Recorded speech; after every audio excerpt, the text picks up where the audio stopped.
This recording is going to review briefly positive feedback mechanisms versus negative feedback mechanisms. So I'm going to start with positive feedback mechanisms. So you see that with positive feedback mechanisms, the process, like it says, has to be completed within a constrained time frame. And so think of things that need to be done and over fairly quickly. Childbirth, blood clotting. Those are great examples of positive feedback mechanisms.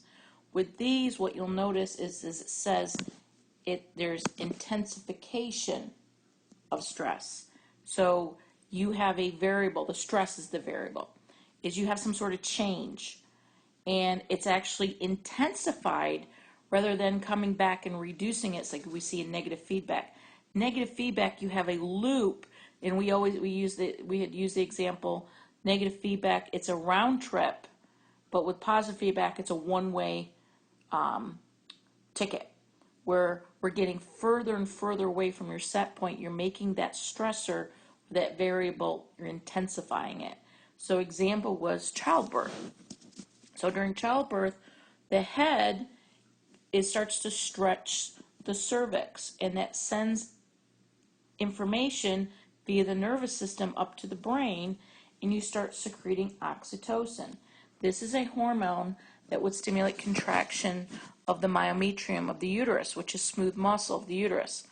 And so its purpose is to try to expel the child out of the birth canal. And it intensifies. And so with this one, you're going to have more and more powerful contractions until this child is expelled from their mother. Once the child is delivered, the impulse is no longer there. Oxytocin is going to be no longer be released. So we don't have, as I say, a negative feedback is you have a change in a variable, and the effect that you have is to decrease it. Here we're getting further and further away from that set point. The negative feedback, I'm going to show you an example. We did body temperature regulation, but let's use an example of blood glucose regulation to show you key aspects of negative feedback. So with here, we have a change in your blood glucose levels. So in this instance, the blood glucose levels went up. He just ate. Well, in your pancreas, you have these cells called the beta cells that secrete a hormone called insulin.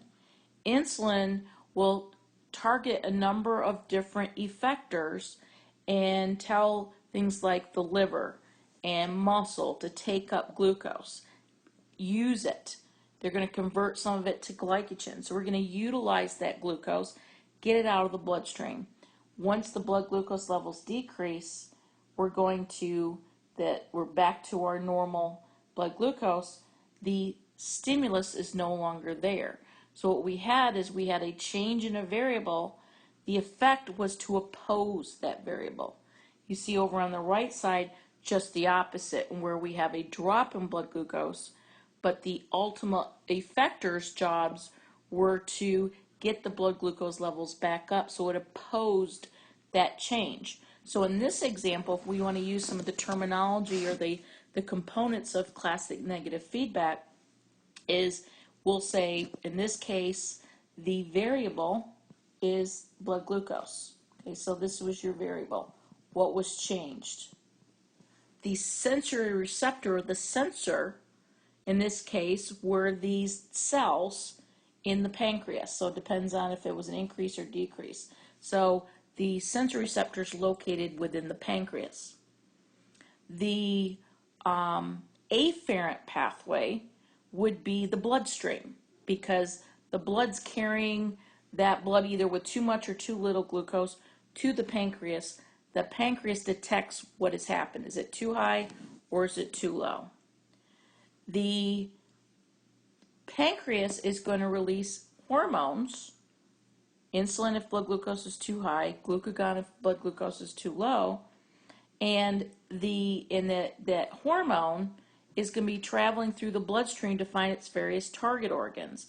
So the hormone is technically part of the efferent pathway, And the effectors would be things like muscle, or in the case, well, muscle is not, just so you have aware, glucagons can't target muscle because there's no receptor for it.